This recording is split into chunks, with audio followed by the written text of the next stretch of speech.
Ceci est un livre audio autogénéré par Google.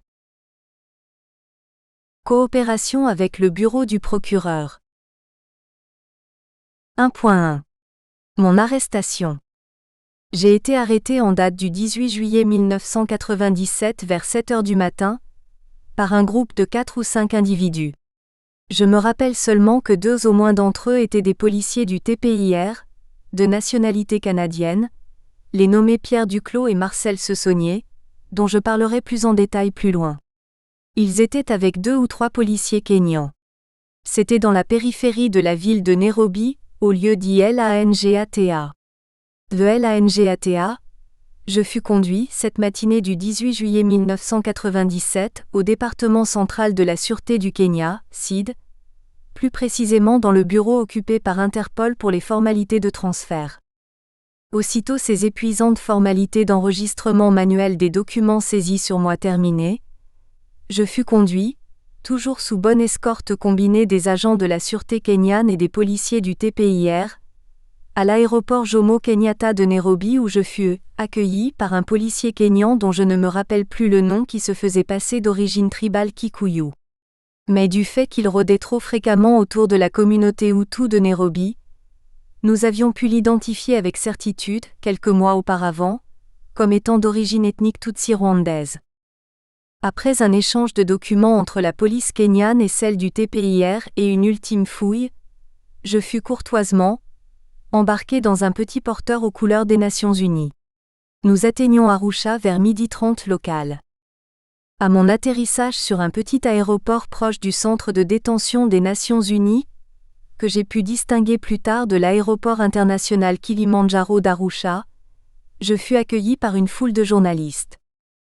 Je fus alors conduit, sous une imposante escorte de policiers tanzaniens et du TPIR, vers une somptueuse villa manifestement préparée en avance pour la circonstance, où messieurs Cessonnier et Duclos me montrèrent ce qu'ils appelaient, non sans ironie, mes appartements.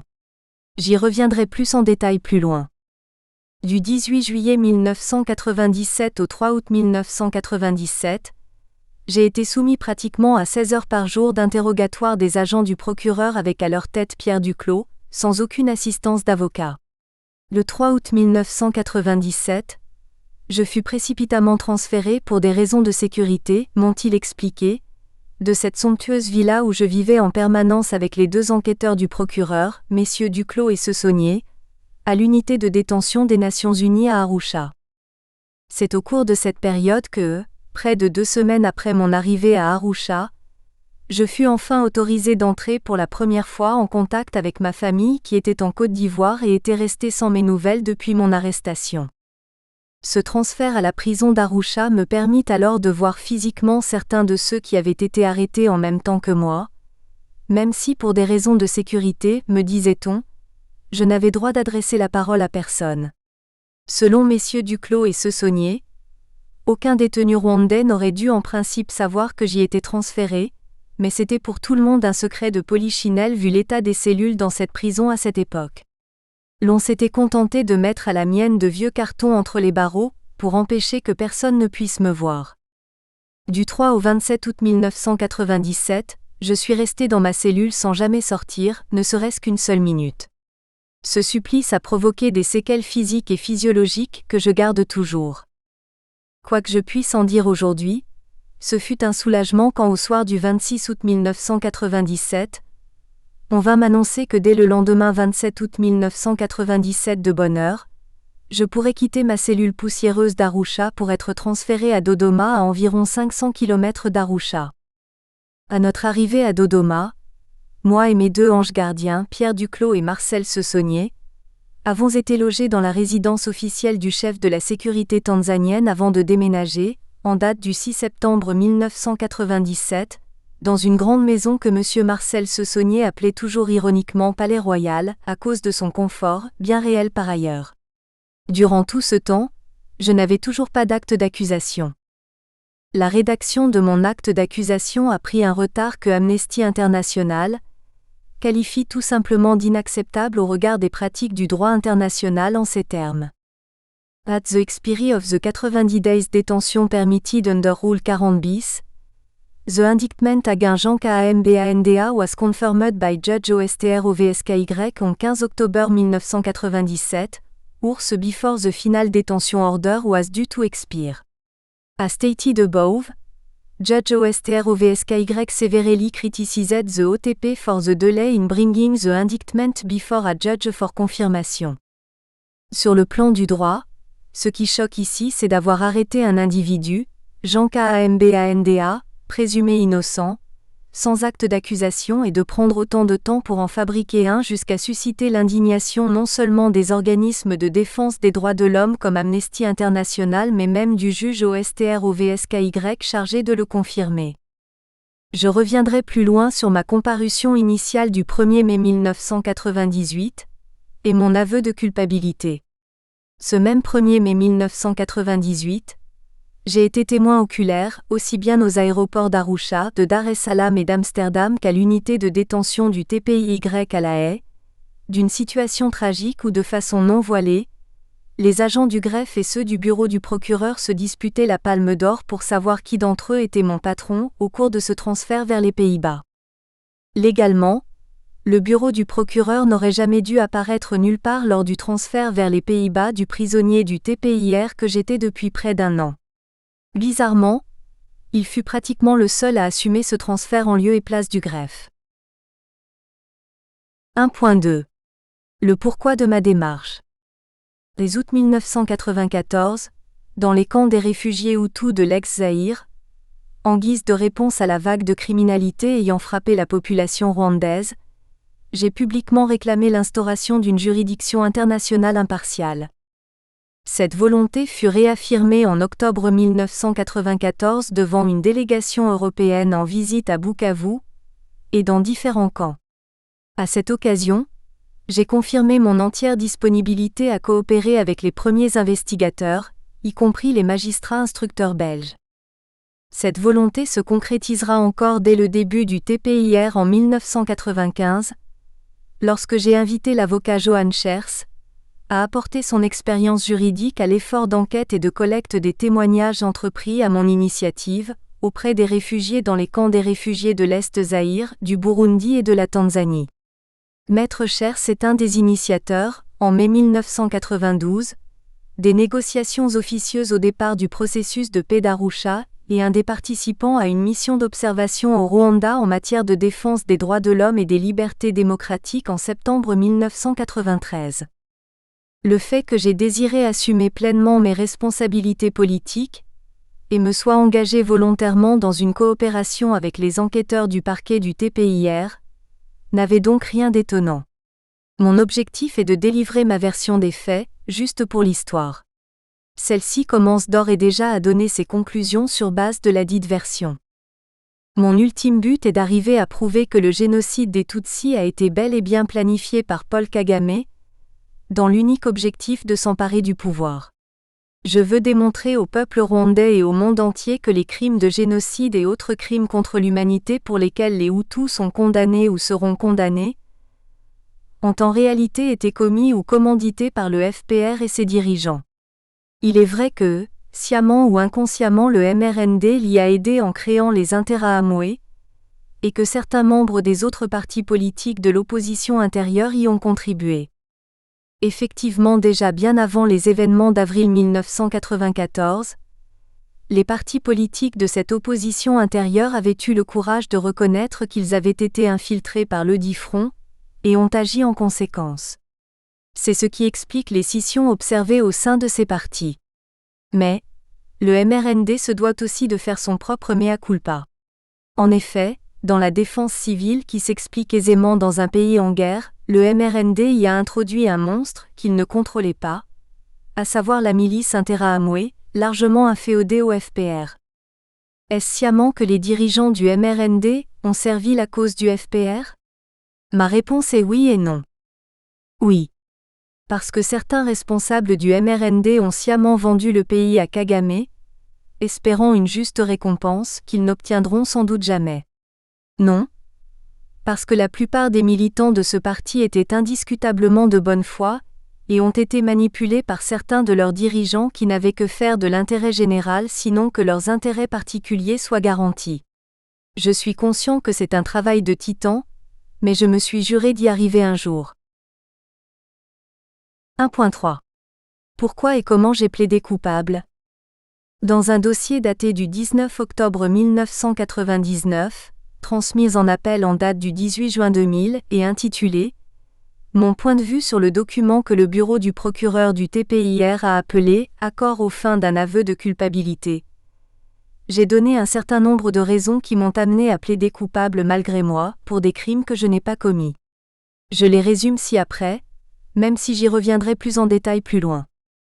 1.3.1. Otage du bureau du procureur. Depuis la première seconde de mon arrestation jusqu'au moment de ma comparution initiale, près de 9 mois après, je suis resté placé sous la responsabilité exclusive du bureau du procureur, au vu et au su des juges. Pourtant, mon avocat et certains organismes de défense des droits de l'homme comme Amnesty International les avaient alertés. Ces juges ne se sont jamais souciés de mes conditions réelles de détention mis à part des questions tout à fait formalistes, du genre « Êtes-vous bien traité en prison ou avez-vous subi des pressions ?» Je dois rappeler que même lors de mon séjour dans l'unité de détention du TPIY, je suis toujours resté sous la seule responsabilité effective du bureau du procureur.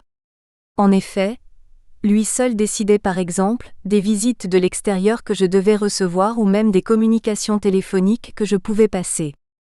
C'est entre autres dans ces conditions que les membres d'Amnesty International qui ont tenté de me rencontrer se sont fait conduire comme je l'apprendrai plus tard de la bouche même du commandant de ladite unité de détention du TPIY, M. Timothy McFadden. Il faudra attendre la fin de ma condamnation en première instance pour que je parvienne très péniblement à rompre cet isolement. À cet effet, j'ai dû utiliser certains subterfuges, stratagèmes, comme l'envoi systématique des copies de toutes mes correspondances par fax à mon avocat Michers. 1.3.2. Le conflit avec le greffe du TPIR. Dès mon arrivée à Arusha après mon arrestation, le bureau du greffe a mis des entraves à la commission d'un avocat de mon choix, mis Johan Schers en inventant des sanctions à son encontre, qui dans les faits n'ont jamais existé. C'est ainsi que, dans une correspondance datée du 5 mars 1998, alors que je demandais la commission de Michers pour assurer ma défense, un certain Jean Pelé FOMTE, juriste au greffe du TPIR, m'écrit, je cite, « À supposer que votre lettre de ce jour constitue une demande de commission, le greffe n'est pas en mesure d'y donner suite en raison de sanctions disciplinaires infligées par la chambre de première instance 1 du tribunal à Maître Schers au courant de l'année 1996. Informé par mes soins de ces prétendues sanctions disciplinaires, MESHERS me démontrera que ces sanctions ont été inventées par le greffe du TPIR pour justifier la commission de Mi-Inglis que le procureur Mouna venait juste de lui présenter. Il convient d'ajouter que Mi-Inglis était camerounais comme le procureur adjoint Bernard Mouna, et Jean Pelé FOMTE du greffe. Il va de soi que l'imposition d'un tel avocat servait la cause du procureur, et représentait les intérêts du greffe qui le payait. Dans ces conditions, comment pouvais-je me plaindre auprès du dit greffe de l'incompétence d'un avocat qu'il soutenait avec l'aval du bureau du procureur? 1.3.3. Le manque d'assistance juridique. Celui qu'on a appelé mon avocat, Maître Oliver Michael Inglis, m'a en fait été imposé par le procureur adjoint Mouna. Quant à son incompétence, elle n'est pas passée inaperçue même aux yeux des enquêteurs du bureau du procureur. Pour rappel, cet avocat n'a passé en tout et pour tout que quelques 3 semaines seulement à Dodoma avant ma comparution initiale.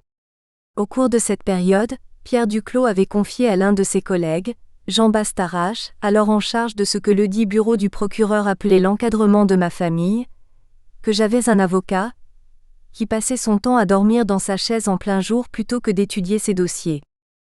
Jean Bastarache, que le hasard a voulu qu'il soit également de nationalité canadienne, je reviendrai sur lui plus loin, avait obtenu ses galons par ses performances dans l'infiltration des milieux réfugiés Hutus tant au Kenya qu'en Afrique de l'Ouest, laquelle infiltration qui a permis, comme on sait, l'arrestation des dizaines d'entre eux.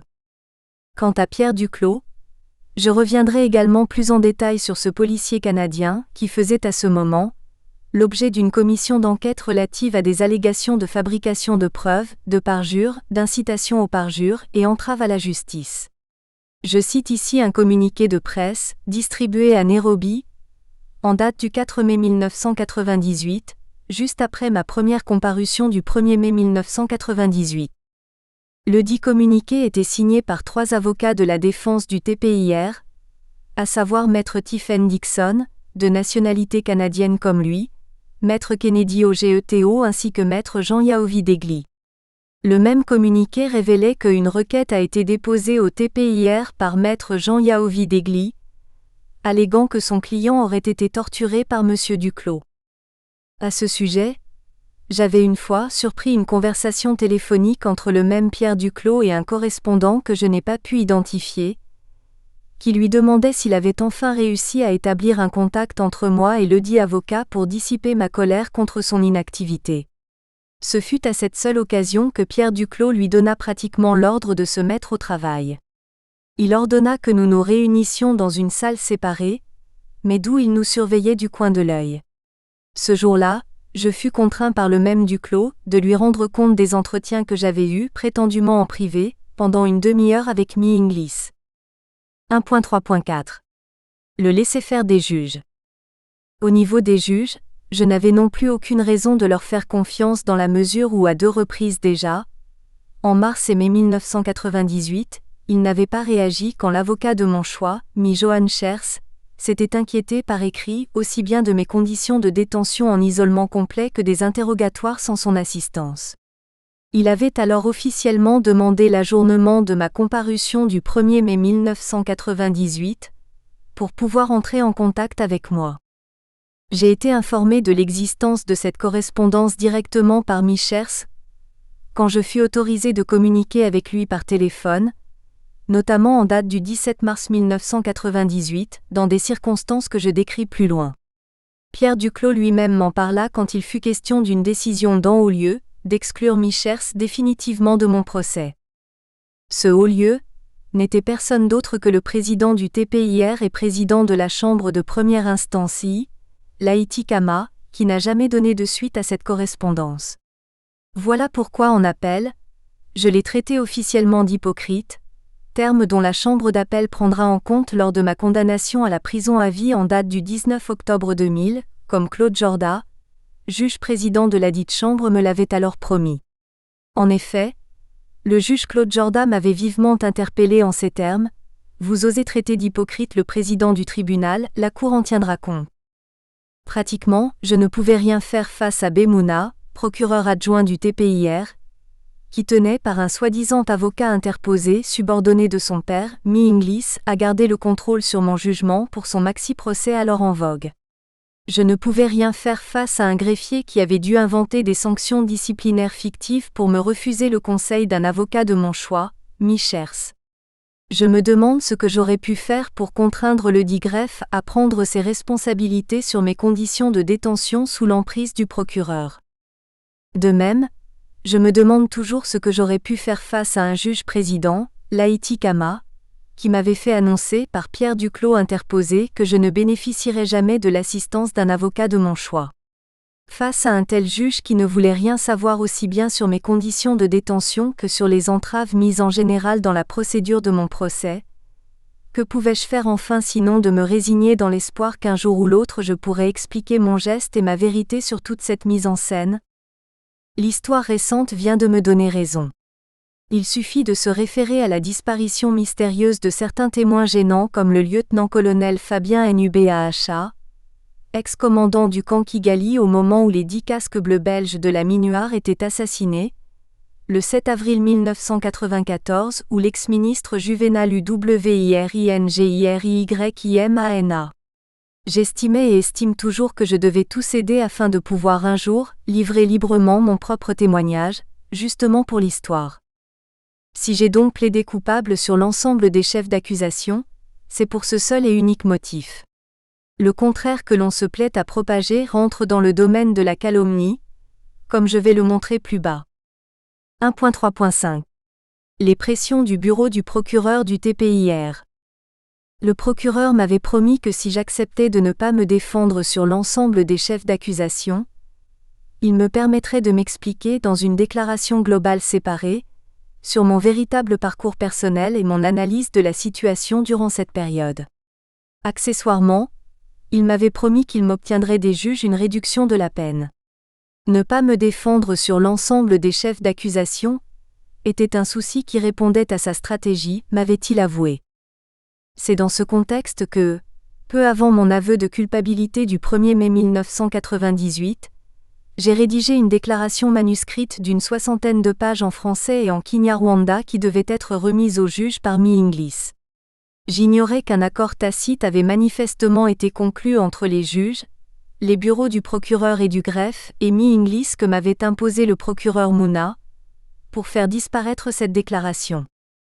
Lorsqu'en appel, j'ai enfin eu l'opportunité d'évoquer l'existence de la dite déclaration, la procureure générale, Madame Carla Del Ponte, a dans un premier temps nié son existence. Elle a ensuite demandé, à mon insistance, une suspension de séance pour consulter ses procureurs adjoints.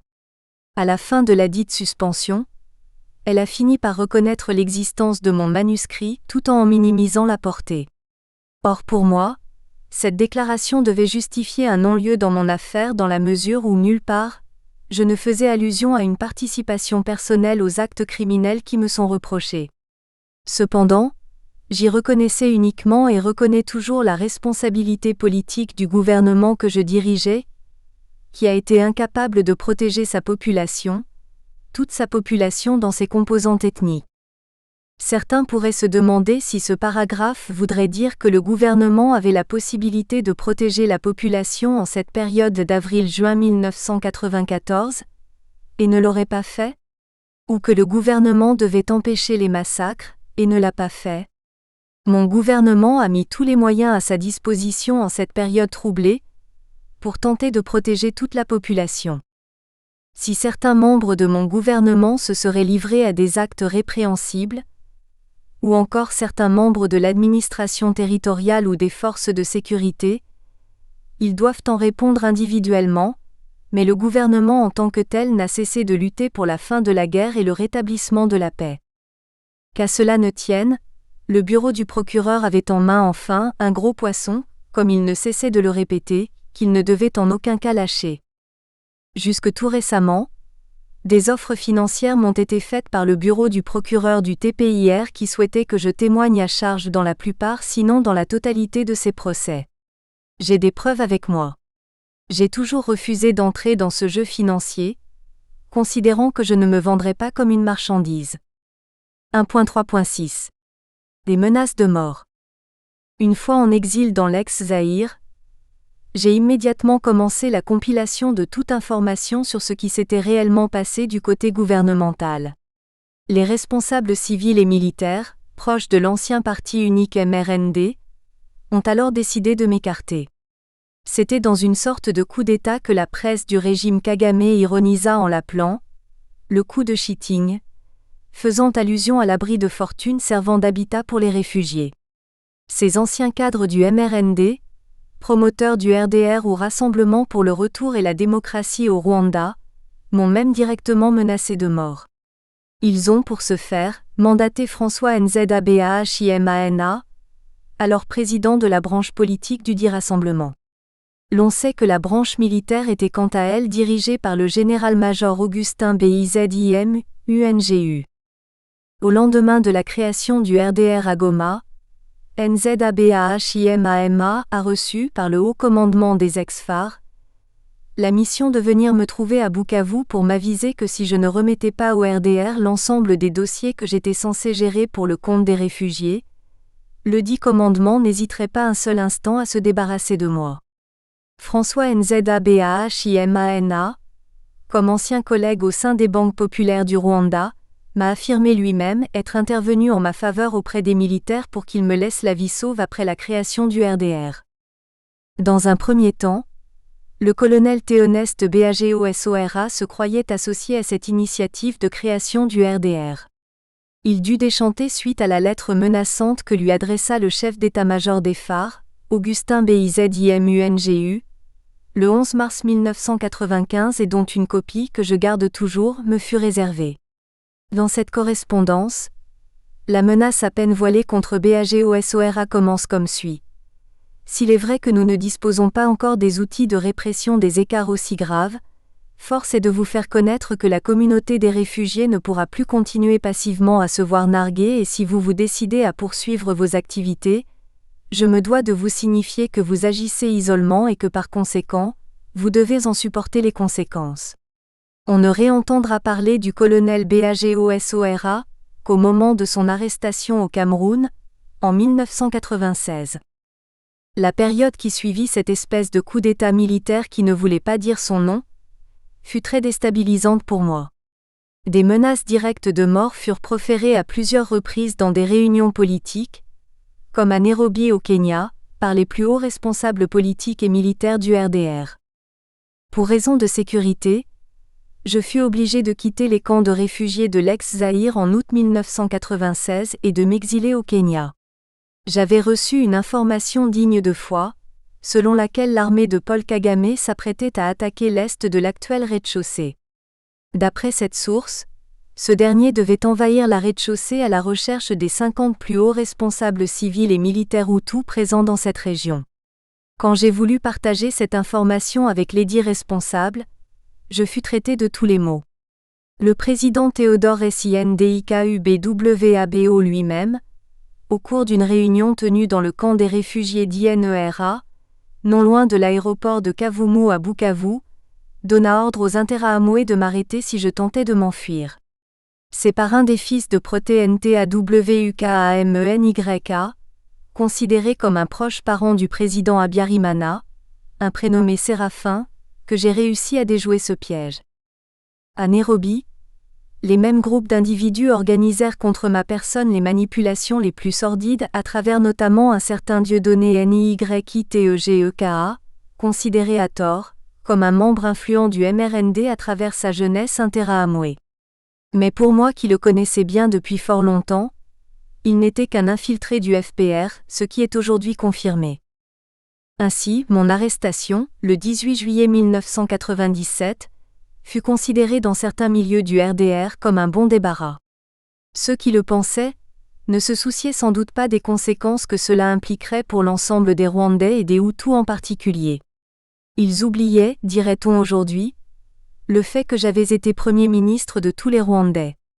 J'ai rédigé en détail dans un témoignage séparé, sur lequel je reviens succinctement plus loin, quelles furent mes relations avec le RDR, un rassemblement que je n'ai jamais soutenu. Après ma comparution initiale, un éminent responsable de l'ancien parti MRND, Edouard Karemera, aujourd'hui en prison à Arusha, a cru bon de faire signer son bébé qui n'avait alors qu'environ 5 ans un document choc intitulé « Au TPIR d'Arusha, un renégat Jean Kambanda à la barre ». Étant encore en liberté, ce monsieur n'avait même pas cherché à vérifier quelle pouvait être ma motivation et ma stratégie. Avocat de profession, il aurait mieux fait de me prodiguer des conseils plutôt que de m'accabler d'insultes. Mais quoi de plus normal, dans la mesure où lui et les autres cadres de son parti avaient depuis le début boycotté les séances de travail que j'avais organisées dans les camps des réfugiés pour préparer nos procès. Il me rétorquait que je devais me débrouiller tout seul. En effet, dans une lettre circulaire que le président du MRND, Mathieu Ngirumpatse, envoya de Kinshasa à ses militants, en date du 18 mai 1995, il est dit « Abantuba MRND Nibo Batotezwa, Anini Nibo Bafunsvnio MPAMVU Tugomba Gushakaba Avoka, Tukajira Nabaanga Bategura Ayo Madozie. Uko Bidgurwa Ubu Duzanga Bidaagij. Ari Izindi MPAMVU Duzanga Atari Ngombwaka Ozandikwa Ariko Uri Bugue Yiki Barua, Aza Kugu Sobanuriraku Burio Burambui. Ce qui se traduirait littéralement comme suit. Ce sont les gens du MRND qui sont persécutés, ce sont eux qui sont majoritairement en prison. C'est pourquoi nous devons chercher des avocats, nous devons chercher des spécialistes pour préparer ces dossiers. Nous trouvons que la façon dont on le fait actuellement, faisant allusion aux démarches de mon gouvernement, est insuffisante. Il y a d'autres raisons que nous trouvons qu'il n'est pas nécessaire de mettre par écrit. Mais celui qui te remettra cette lettre te les expliquera en profondeur. 47. Même aujourd'hui je reçois beaucoup de lettres, certaines anonymes, d'autres signées de leurs auteurs pour me menacer, me ridiculiser ou carrément m'insulter. Je garde avec moi quelques spécimens. 1.3.7 L'insécurité de ma famille. Dès que j'ai été arrêtée et séparée des autres sans que j'y sois pour quelque chose, ma famille a commencé à vivre un véritable calvaire. Elle était déjà traquée par les agents du régime Kagame dans son pays d'exil qu'était la Côte d'Ivoire. Elle y était régulièrement dénoncée dans la presse locale par ledit régime, qui multipliait des contacts avec les autorités ivoiriennes pour qu'elle soit expulsée. Cette campagne était menée, avec à sa tête un certain Timothée, dont j'ignore le nom de famille, mais qui était par ailleurs un ancien collègue à ma femme au sein de l'INADES Formation à Kigali. De leur part, mes compatriotes Hutus réfugiés en Côte d'Ivoire traitaient mon épouse de traîtresse à la solde du dit régime Kagame. Ce fut la raison pour laquelle, vers le mois de mars 1998, j'ai adressé au bureau du procureur du TPIR une note sur la situation sécuritaire de ma famille. Je proposais au bureau du procureur de lui trouver un autre pays d'asile qui ne soit ni en Afrique ni en Europe. Le Canada, bilinguisme oblige, avait ma préférence. Je n'avais demandé rien d'autre. Juste à quelques instants de mon plaidoyer de culpabilité, le bureau du procureur avait dépêché Mi Inglis pour m'annoncer que ma famille était dans un avion à destination du Canada. Ils avaient attendu ce moment précis, de peur que je ne puisse vérifier qu'il ne s'agissait que d'une supercherie et refuser de m'engager, puisqu'ils ignoraient ma véritable motivation. En effet, au moment même où Mi Inglis m'annonçait ce mensonge, les agents du bureau du procureur se sont présentés à la résidence habituelle de ma famille et l'ont amenée dans un hôtel où ils la gardèrent pendant plus d'un mois. Je ne l'appris qu'une fois arrivée aux Pays-Bas, lorsque j'ai souhaité connaître leur nouvelle adresse au Canada. Après moult protestations de ma part, les agents du procureur du TPIR la déplacèrent de nouveau en Égypte, toujours dans un hôtel, où ils menaçaient de l'abandonner dans le désert si je revenais sur ma décision de plaider coupable. Ce ne fut qu'en début de juin 1998, le jour même où la première phase des interrogatoires telle que décrite plus loin se termina, qu'ils m'annoncèrent que ma femme et mes 2 enfants étaient en route vers les États-Unis. J'ignore si le bureau du procureur est intervenu en faveur de ma famille, auprès de l'ambassade USA au Caire. En fait, je ne le crois pas, comme on peut le voir ci-après. Tout ce que j'affirme, c'est que les 3 membres de ma famille à l'époque, dans la mesure où elle s'est depuis agrandie, ma femme, ma fille et mon fils se sont présentés d'eux-mêmes à ladite ambassade comme tout autre demandeur d'asile. Ils ont eu le courage d'expliquer sans détour leur situation et la pression qu'ils subissaient de la part du bureau du procureur du TPIR. C'est vers les mois de novembre-décembre 1998 que j'ai communiqué cela au bureau du procureur, lorsque ma femme recevra une demande de remboursement de plus de $2000 américains que l'ambassade américaine au Caire leur avait avancé sous forme de prêt pour le voyage vers les États-Unis. N'est-ce pas là une preuve irréfutable que le bureau du procureur ne s'était pas du tout soucié de leur sort ? Plus tard, à la fin de l'année 1998, afin de me contraindre à maintenir mon aveu de culpabilité en appel, une équipe de 2 enquêteurs du TPIR, un certain Gilbert Moristette ainsi que la nommée France Thibaudot, se rendront au nouveau domicile de ma famille aux USA. Ladite équipe intima à mon épouse l'ordre de m'appeler au téléphone, dans son intérêt, lui répéta-t-elle, afin de me convaincre de continuer à coopérer avec le bureau du procureur. Proposition que j'ai rejetée. J'en ai profité pour informer la procureure générale du TPIR que si de telles pressions continuaient à être exercées sur ma famille, je lui demanderais de s'adresser à la justice de son pays d'accueil pour solliciter sa protection. Ce fut cette menace qui mit fin à toutes ces pressions du bureau du procureur sur ma famille.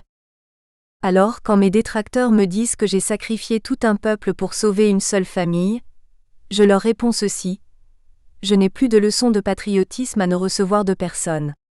J'aime bien ma famille et suis fière qu'elle me le rende si bien. Mais aussi j'aime autant mon pays et mon peuple, et ma famille en fait partie. Ainsi donc, contrairement à tout ce qui s'est dit, jamais je ne trahirai mon pays et mon peuple pour mes seuls intérêts ou ceux de ma famille. Je ne demande à personne de me croire. Si c'était pour mes intérêts personnels ou ceux de ma famille que j'agissais, il y aurait bien longtemps que j'aurais cessé de souffrir, parce que ce ne sont pas les offres qui m'ont manqué. Me croira qui voudra, mais je reste persuadé que seule la recherche de la vérité, et rien que la vérité, sans complaisance envers qui que ce soit et sans état d'âme du tout, sauvera mon pays, mon peuple, et me sauvera par conséquent ainsi que ma famille. 1.4. Pourquoi j'ai cessé de coopérer avec le procureur du TPIR ? À la demande du procureur, j'avais structuré le plan de ma déclaration sur 2 axes. La première partie reprend les actes meurtriers, les massacres et autres comportements criminels que j'ai recensés du côté gouvernemental. Les conclusions qui y sont reprises proviennent essentiellement de mon propre constat sur terrain, mais également du recoupement que j'ai pu faire de toutes les informations que j'ai reçues avant, pendant et après que je n'entre au gouvernement. À titre de rappel, avant que je ne devienne Premier ministre, j'avais initié avec d'autres un service de documentation au sein de mon parti, le MDR. Pendant la période d'avril à juillet 1994, le service central de renseignement dépendait directement de moi. Pendant mon exil dans l'ex-Zaïre et au Kenya, j'ai poursuivi mes investigations. Et même de derrière les barreaux, que ce soit en Tanzanie, aux Pays-Bas qu'au Mali, je n'ai cessé de m'enquérir sur le drame rwandais. La deuxième partie de la dite déclaration traitait des massacres perpétrés par les rebelles du FPR dirigés par l'actuel président du Rwanda, le major général Paul Kagame, dans la zone qu'il contrôlait. Cette partie était quasiment terminée avant mon arrestation, et les conclusions ont été transmises au procureur quand il avait encore son siège à La Haye aux Pays-Bas. Les documents qui lui ont été transmis sont de 3 ordres. Une enquête détaillée fournissant des informations susceptibles de l'amener à engager des poursuites contre Kagame et son régime suite au massacre commis en 1994. Une liste fouillée reprenant l'ensemble des auteurs présumés de ces massacres, les noms des victimes ainsi que les dates et les lieux des 10 massacres. Enfin, des informations sur l'existence des brigades clandestines armées que Kagame avait infiltrées dans tout le pays, bien avant les événements d'avril 1994. Ces brigades armées du FPR sont responsables de la plupart des massacres attribués aux Interahamwe. Le dit document reprend également un recensement non exhaustif des fosses creusées avant l'attentat du 6 avril 1994 par les éléments à la solde de Paul Kagame pour y enterrer leurs victimes. Ce qui constitue d'ores et déjà un indice de la planification des massacres des Hutus, de la part des rebelles du FPR. Le procureur du TPIR, à qui tous ces documents étaient destinés et dont j'ai la preuve qu'il les a reçus, par l'intermédiaire de mon ancien avocat, Johan Schers, m'avait promis de me permettre d'y revenir à la fin de cette première phase. La dite promesse n'ayant pas été tenue, j'ai relancé mon offre de coopération juste au lendemain de ma condamnation en appel en octobre 2000. La réponse sans équivoque que me donna Madame Carla Del Ponte, alors procureure générale des tribunaux pénaux internationaux pour le Rwanda et l'ex-Yougoslavie, en son bureau de La Haye, fut qu'elle n'avait plus besoin de moi. Pourtant, dès ma déportation de La Haye à Bamako au Mali, le bureau du procureur multiplia les pressions pour que je puisse témoigner à charge dans la plupart de ces importants procès. J'ai profité de cette situation pour tenter de récupérer un dossier confidentiel sur l'assassinat du président Habyarimana, que j'avais confié à mon ancien avocat, Maître Johan Schers. J'avais l'impression que ledit dossier commençait à m'échapper. Ce fut donc dans ces conditions que de Bamako au Mali, j'ai indiqué vers la fin de l'année 2002, du bout des lèvres, que j'acceptais de témoigner à charge. J'ai posé comme unique condition qu'il me ramène à La Haye. Les autres conditions devaient être négociées sur place en présence de mon avocat. Lors de ma première rencontre, quelques jours seulement après mon retour aux Pays-Bas, avec Schers, il ne fut que question du dit dossier sur l'attentat contre l'avion du président Habyarimana. Le dit entretien, d'environ un quart d'heure, sera le seul que le bureau du procureur consentira à m'accorder en privé avec mon avocat. J'ai alors instruit Johan Schers, à qui ce dossier avait été remis en date du 30 septembre 1997, qu'il devait le transmettre, dans les plus brefs délais, au juge antiterroriste français, Jean-Louis Bruguiere. Suivit alors une série de négociations, sous forme de jeu de dupes entre moi et le bureau du procureur. Ce jeu de cache-cache dura jusqu'à ce que le juge BRUGUIERE adresse, en date du 26 mars 2003, à Madame Carla Del Ponte, une commission rogatoire internationale en vue de me laisser témoigner dans cet important dossier sur l'attentat du 6 avril 1994. La suite est quasiment surréaliste. Par sa lettre du 8 avril 2003, Michers m'apprenait: conformément à vos instructions, j'ai eu l'occasion de communiquer au juge d'instruction BRUGUIERE, copie des pièces qui m'ont été remises le 30 septembre 1997 provenant des archives du gouvernement intérimaire.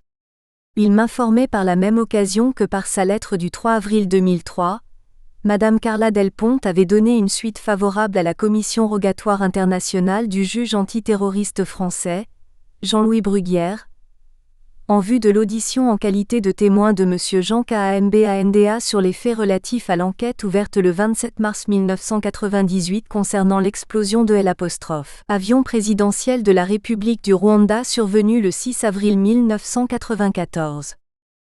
Alors que la dite audition était programmée pour le début du mois de juillet 2003, au mois de juin 2003, Madame Mélanie WERRETT, chef des poursuites auprès du bureau du procureur, m'annonça que puisque je refusais de coopérer avec le procureur du TPIR, on devait me ramener à Bamako.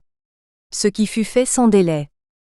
À Bamako, où les autorités de l'administration pénitentiaire n'avaient même pas été avisées de mon retour, on me refusa l'entrée sur leur territoire. Commencèrent d'interminables négociations qui n'aboutirent que peu après minuit, alors que nous étions arrivés à l'aéroport de Bamako autour de 20 heures. Je puis enfin regagner ma prison de Bamako, au Mali. Il est pour moi évident que Madame Carla Del Ponte ne souhaitait pas du tout me voir témoigner dans ce dossier sur l'attentat contre l'avion du président Habyarimana. Heureusement, le gouvernement malien se montra beaucoup plus coopératif dans la mesure où, enfin, en octobre 2003, il m'a autorisé non seulement de remettre un mémoire d'une centaine de pages au juge BRUGUIERE, mais également de m'entretenir pendant 2 jours avec son équipe, sous la supervision d'un magistrat malien de la cour d'appel de Bamako, le juge Sédou Kanouté. Au dire des délégués du juge BRUGUIERE, les informations que je leur ai fournies leur ont permis d'avancer dans leur enquête. Notamment, elles auraient facilité la localisation des boîtes noires de l'avion du président Habyarimana ainsi que dans la compréhension de la tentative de manipulation de la CIA pour impliquer la France dans ledit attentat. Toutes les enquêtes que j'ai menées m'ont donné l'intime conviction que, pour prendre le pouvoir, Paul Kagame a en fait planifié lui-même le génocide des Tutsis et même participé directement via son armée et ses milices dans son exécution. D'ailleurs, je ne suis pas le seul à aboutir à une telle conclusion.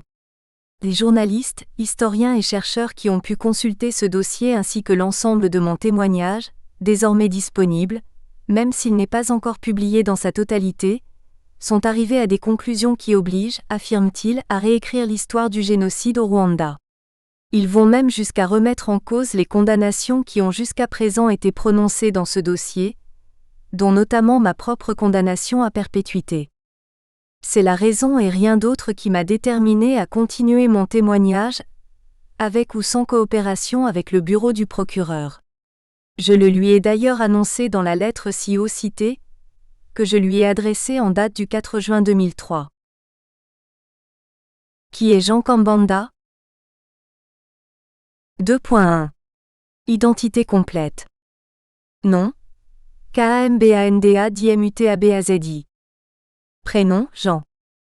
Ma date probable de naissance est le 19 octobre 1955 alors que sur tous mes documents officiels, registre d'état civil, diplôme, carte d'identité, permis de conduire, passeport, etc., il est écrit que je suis né en 1956 sans aucune précision sur la date. Né dans un pays qui venait tout juste d'être consacré au Christ roi, il était plus important de faire baptiser son enfant que de l'inscrire au registre de l'état civil. Cela s'explique par le fait que, dans un pays où la religion catholique était devenue quasiment la religion d'État, il était obligatoire de faire baptiser son enfant dans les 4 semaines suivant sa naissance, surtout pour les parents catholiques. Par contre, l'inscription au registre d'état civil, dont les gens ne comprenaient même pas toujours l'utilité, était presque facultative. Par ailleurs, des discussions que j'ai eues sur ce sujet avec ma mère dans les camps des réfugiés de l'Est de l'ex-Zaïre, il ressort qu'effectivement cette date du 19 octobre 1955 correspond approximativement à ma vraisemblable date de naissance, telle qu'elle est reprise sur ma carte de baptême. Elle m'a expliqué que je suis née à la maternité du Fonds du bien-être indigène, FBI, d'Astrida, actuelle ville de Butare. C'était, m'a-t-elle dit, au tout début de la saison dite Gashogoro, en Kinyarwanda. Cette période couvre habituellement le dernier trimestre de chaque année dans ma région natale de Bwana-Mukari, autour de la ville de Butare.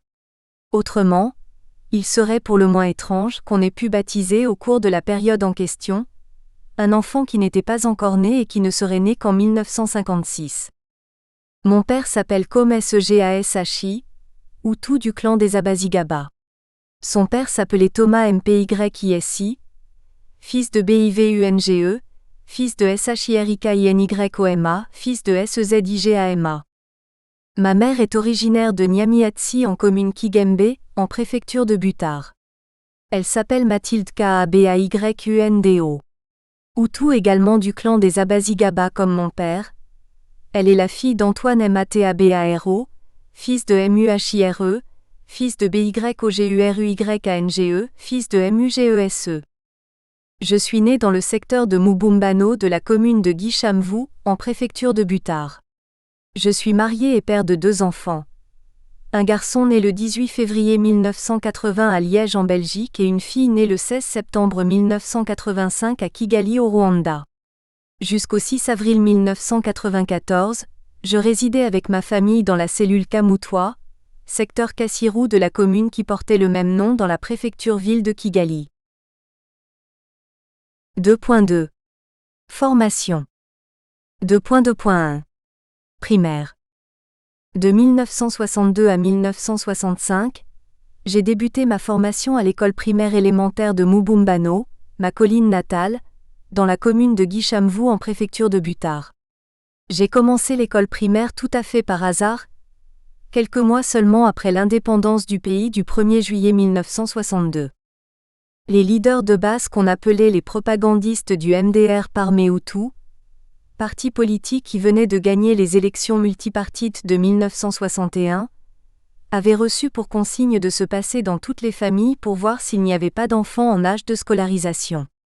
Or, j'avais l'habitude d'accompagner mon père pour garder ses vaches. Un jour, les 10 leaders vinrent le trouver pour menacer mon père de le mettre en prison s'il ne me laissait pas aller à l'école. Il s'indigna que son fils ne lui appartienne plus, mais qu'il fût désormais un enfant de l'État. Ce fut dans de telles conditions que je fus conduit à l'école primaire de ma colline de Mubumbano, où il n'y avait que 2 locaux pour les classes de première et de deuxième année seulement. À l'époque, à partir de la 3e année, l'enfant devait faire par jour un aller-retour de près de 20 km pour se rendre au chef-lieu de la paroisse catholique de Nyumba dans la vallée de Nyakibanda où il y avait un cycle primaire complet. Le premier jour de ma scolarisation ne fut pas simple. Il y avait tellement d'enfants qui s'étaient présentés pour commencer l'école, que l'on décida que ceux qui semblaient être les plus grands ou les plus âgés, devaient fréquenter non pas l'école primaire mais le catéchuménat pour préparer leur baptême. Au retour à la maison, ma mère me demanda dans quelle classe j'avais été inscrit. À ma réponse, elle comprit que je n'étais pas inscrit à l'école primaire mais au catéchuménat. Elle se mit fortement en colère contre le maître qui avait osé mettre son enfant dans la classe des païens, alors que j'étais baptisé. Le lendemain, elle m'accompagna elle-même jusqu'à la paroisse de Nyumba située comme je viens de l'indiquer, à plus de 10 km de notre résidence.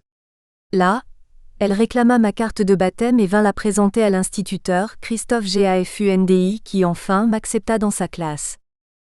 Voilà pourquoi je me sens toujours redevable du MDR Parmé Hutu et de ses idéaux républicains, ainsi que de l'Église catholique et surtout de ma mère qui m'ont permis d'être celui que je suis. De 1965 à 1969, j'ai fait le second cycle de l'école primaire à Nyumba, dans la commune de Gishamvu en préfecture de Butare. Dans l'entretemps, les parents d'élèves avaient eux-mêmes aménagé un local pour la classe de 3e année que j'ai donc pu faire également sur ma colline. Plus tard, vers 1969 à 1970, avec l'appui des autorités administratives, les parents construiront le cycle primaire complet à Mubumbano.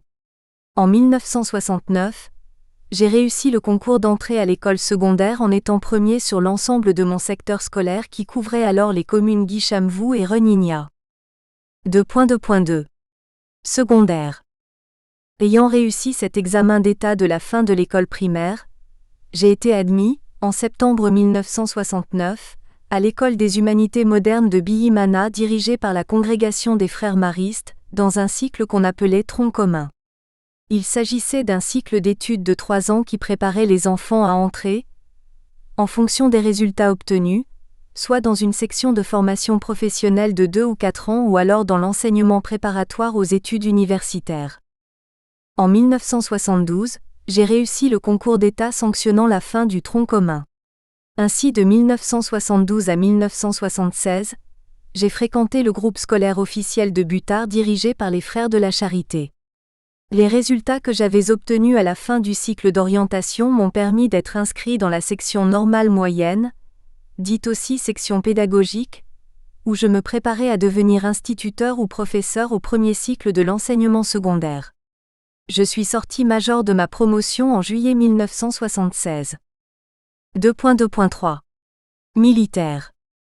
Sur concours, j'ai été admis en septembre 1976 à l'école supérieure militaire ESM de Kigali au Rwanda. En réalité, je voulais éviter d'enseigner à l'école primaire puisqu'avec la réforme scolaire qui s'annonçait, les nouveaux instituteurs n'avaient plus droit d'être professeurs au tronc commun, alors que j'avais personnellement choisi cette section pour ça. En décembre 1976, après seulement un trimestre, j'ai été forcé d'interrompre mes études militaires suite à une maladie qui avait nécessité une lourde intervention chirurgicale. 2.2.4 Court passage à la fonction publique. De janvier 1977 à octobre 1978, j'ai travaillé au ministère de l'Éducation nationale comme fonctionnaire de l'État. Je reviendrai plus loin sur cette courte carrière. 2.2.5 Universitaire.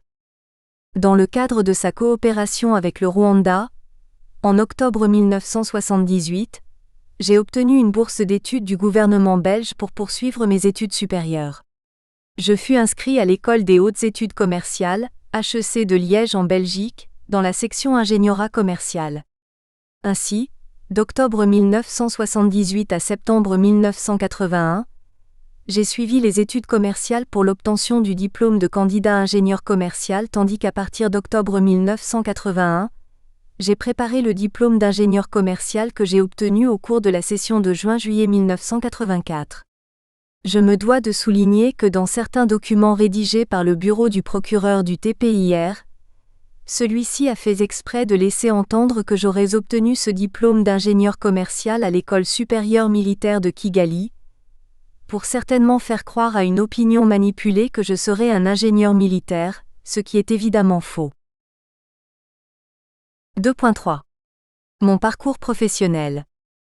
2.3.1 Fonctionnaire au ministère de l'Éducation nationale. Comme je l'ai indiqué ci-avant, de janvier 1977 à octobre 1978, j'ai été fonctionnaire au ministère de l'Éducation nationale, chargé de la gestion des dossiers de bourse d'études. J'étais particulièrement en charge de l'enregistrement, de l'orientation, du conseil et du suivi de la constitution des dossiers de demande de bourse d'études à tous les niveaux, tant à l'intérieur du pays qu'à l'étranger. Après l'octroi de la bourse, je devais assurer le suivi du cursus de chaque étudiant jusqu'à la fin de ses études. À cet effet, j'assurais la liaison entre le département ministériel de l'Éducation nationale et celui de la fonction publique. 2.3.2 Chef de service à la Caisse hypothécaire du Rwanda. D'octobre 1984 à décembre 1984, à mon retour au Rwanda, juste après ma formation universitaire en Belgique, le ministère des Travaux publics et de l'Énergie me confia d'abord une étude économique et technique sur les énergies nouvelles et renouvelables. La dite étude portait essentiellement sur l'usage par les ménages urbains, notamment de Kigali, de la tourbe et de la briquette de papyrus et des cocons de bois en lieu et place du charbon de bois. Cette étude fut suivie par la mise sur pied d'une unité de production de la briquette de papyrus et des cocons de bois à Kejukiro, ainsi que l'exploitation et la commercialisation de la tourbe de la vallée de l'Akanyaru entre le Mayaga et le Bugesera, dans le sud-est du Rwanda.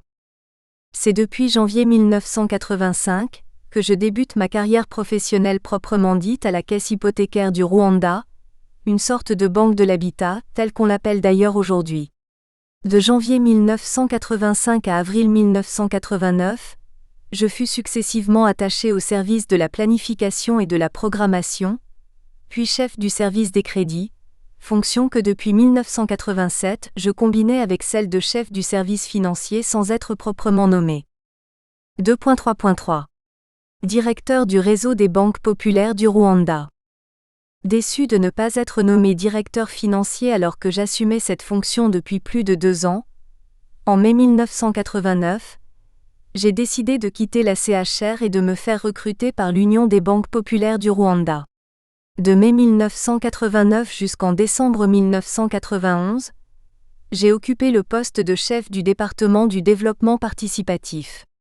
J'avais alors en charge la création et l'encadrement du réseau des banques populaires du Rwanda, sous les ordres d'un directeur expatrié de l'Union. Plus tard, précisément de janvier 1992 jusqu'au 8 avril 1994 lorsque je deviens Premier ministre du gouvernement intérimaire, je suis devenu seul directeur du réseau des banques populaires à l'Union des banques populaires du Rwanda. La Banque populaire est une coopérative d'épargne et de crédit inspirée du modèle des caisses Raiffeisen, en Allemagne et en Suisse. C'est ce dernier pays qui a introduit ce système au Rwanda en 1975 et a assuré, en partie, son financement, à travers son aide au développement, jusqu'au déclenchement de la guerre finale de Paul Kagame en avril 1994. À la veille de celle-ci, la structure faîtière de l'ensemble de ces coopératives d'épargne et de crédit que l'on appelait Union des banques populaires du Rwanda, UBPR, était devenue financièrement autonome. On comptait alors sur le territoire national près de 140 succursales des banques populaires, avec près d'un demi-million de coopérateurs répartis sur la quasi-totalité du pays. Seule une dizaine de communes, dont Renigna et Huy de la préfecture de Butar, étaient encore à couvrir. Mais dans notre programmation, avec la fin de l'année 1995, toutes les communes du pays devaient être couvertes par au moins une banque populaire. En ma qualité de directeur du réseau, j'étais responsable, au niveau national, de l'ensemble de ces unités de base et avais dans mes attributions le suivi de leur structuration en union. Avec l'invasion du Rwanda du 1er octobre 1990, presque la totalité des banques populaires dans les préfectures de Byumba et de Ruhengeri furent déplacées avec leurs coopérateurs. La structure faîtière que je dirigeais a pu maintenir le service bancaire jusqu'en avril 1994. Quand les troupes de Paul Kagame poussèrent les déplacés de guerre jusqu'à la porte de Kigali à Nyacyonga, nous avons ouvert pour eux des guichets spécialisés dans l'enceinte même de l'Union des banques populaires du Rwanda afin qu'ils puissent continuer de bénéficier de leurs services bancaires. Je crois savoir que nous étions le seul établissement bancaire rwandais à offrir de telles facilités, et j'en suis fier. De plus, nous avions pu obtenir du conseil d'administration plusieurs millions de francs rwandais que nous avons utilisés pour fournir gratuitement de l'aide à ces déplacés. Cette aide, dont j'assurais moi-même la distribution, allait l'achat des tôles pour la construction des abris jusqu'à la distribution des denrées alimentaires comme le haricot ou le riz, et j'en passe, en passant par les ustensiles de cuisine et des savons. Ces aides ont été distribuées notamment à Rushaki pour les banques populaires du Nœud-Roi, à Nyakanga pour celle de la région du Mutara, à Ruhengeri pour celle du Burera, du Buberuka, du Buoma, etc. Les problèmes que rencontraient les déplacés de guerre m'étaient donc familiers grâce aux visites que je leur rendais régulièrement dans leurs banques populaires, et aux aides dont j'assurais moi-même la supervision de la distribution. Je n'entends pas me glorifier d'avoir activement participé à l'assouplissement des conditions de détention des personnes arrêtées, au lendemain de l'invasion du Rwanda du 1er octobre 1990. Mais lorsque je considère combien ces personnes étaient considérées à tort ou à raison, comme des complices de l'ennemi, et combien il était trop risqué de faire quoi que ce soit en leur faveur, je pense que j'aurais de quoi m'en féliciter. Bref, aussitôt la nouvelle de leur arrestation connue, de nombreuses ONG tant nationales qu'étrangères, dont Oxfam, Care International, Centre Iwaku, Banque Populaire du Rwanda, INAD, pour ne citer que celles-là, ont organisé toute une série de consultations dans les locaux du Centre Iwaku. L'objectif était d'examiner le type d'aide que lesdites ONG pouvaient apporter à toutes ces personnes emprisonnées un peu partout dans le pays, et en particulier dans la ville de Kigali. Ces gens étaient incarcérés dans des conditions inhumaines dans les stades, les cachots ou les prisons. J'ai personnellement été choisi par mes pairs de ces ONG comme leur rapporteur et porte-parole. Les conclusions auxquelles nous avons abouti et que j'ai transmises au président Habyarimana ont permis l'assouplissement des conditions de leur détention. Ainsi, ils ont ainsi pu recevoir non seulement les visites de leur famille, mais également certains produits de première nécessité dont les savons, les papiers de toilette, les pâtes dentifrice, etc. Certains de ces produits ont été apportés par leur famille à notre demande, mais d'autres ont été fournis directement par ces organisations. Il convient ici de rappeler que la plupart de ces supposés complices de l'ennemi étaient Tutsis, et appartenaient par conséquent au même groupe ethnique que l'envahisseur venu de l'Ouganda voisin. 2.3.4 Premier ministre du gouvernement intérimaire. D'avril à juillet 1994, j'ai été Premier ministre du gouvernement dit intérimaire. Je reviendrai plus en détail sur les circonstances dans lesquelles j'ai été nommé, et quelle fut mon action en tant que Premier ministre durant cette période. 2.4 Mon expérience associative. Après la fin de mes études d'ingénieur commercial, en marge de ma carrière proprement dite de banquier, j'étais considéré comme un homme très actif dans le monde associatif. Mais en réalité, c'est un mouvement que j'ai intégré déjà depuis que j'étais étudiant en Belgique. 2.4.1 Vice-président de l'Association générale des étudiants rwandais. Dès mon admission à l'école des hautes études commerciales de Liège en Belgique, j'ai adhéré à l'AGER, Association générale des étudiants rwandais. Il s'agissait d'un mouvement estudiantin né avant, il est vrai, la création du parti unique MRND, Mouvement révolutionnaire national pour le développement, du président Juvénal Habyarimana, créé par lui, on s'en souvient, le 5 juillet 1975. En faisant la promotion de ce syndicat d'étudiants, le président Habyarimana espérait pouvoir le fédérer au MRND qu'il venait juste de créer. Mais très vite, il devra déchanter dans la mesure où les leaders de la première heure de l'AG se révéleront être des opposants politiques déterminés.